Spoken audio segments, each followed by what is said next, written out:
Perusahaan yang memiliki Bitcoin lebih banyak daripada perusahaan manapun di dunia baru saja menjual sebagian koinnya di bawah harga beli, dan ini pekan kedua berturut-turut. Strategi menjual sekitar 1.690 Bitcoin pekan lalu, senilai kira-kira 108 juta dolar.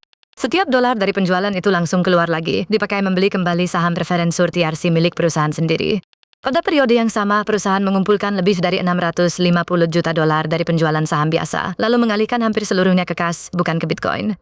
Cadangan dolarnya kini mencapai 4,65 miliar dolar dan terus bertambah sementara tumpukan koinnya justru menyusut. Strategi masih menjadi pemegang Bitcoin korporasi terbesar di dunia dengan sekitar 4% dari seluruh koin yang akan pernah ada.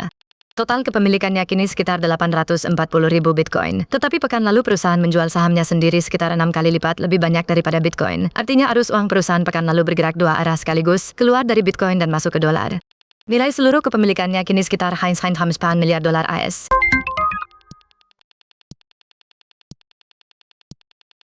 100 juta dolar mengalir ke proyek kripto yang terkait dengan keluarga Presiden Amerika Serikat, dan pria di balik uang itu sedang diselidiki di Inggris. New York Times melaporkan World Liberty Financial menerima pembayaran itu dari seorang pengusaha yang menjadi subjek penyelidikan pencucian uang yang masih aktif di sana. Pejabat Inggris mengatakan kepada surat kabar itu bahwa penyelidikan masih berjalan hingga akhir Juli.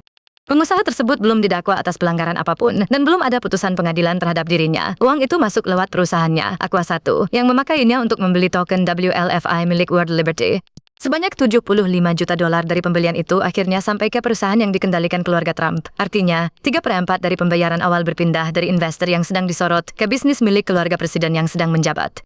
Laporan itu didasarkan pada keterangan pejabat Inggris kepada New York Times. Penyelidikan menyasar pengusaha itu sendiri, bukan World Liberty. Pembelian itu dilakukan lewat perusahaan yang ia kendalikan, bukan atas namanya sendiri.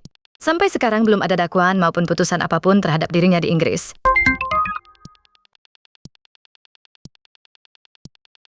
Sebuah bursa kripto membawa satu negara ke pengadilan. Bybit menggugat Korea Utara dan Lazarus Group atas pencurian 1,5 miliar dolar dari bursa itu pada Februari 2025 dan sudah memenangkan perintah pengadilan untuk membekukan aset. Gugatan itu menyebut negara tersebut sekaligus kelompok peretas yang dianggap bertanggung jawab. Pengadilan Amerika Serikat juga mengabulkan pengumpulan bukti secara dipercepat dalam perkara ini.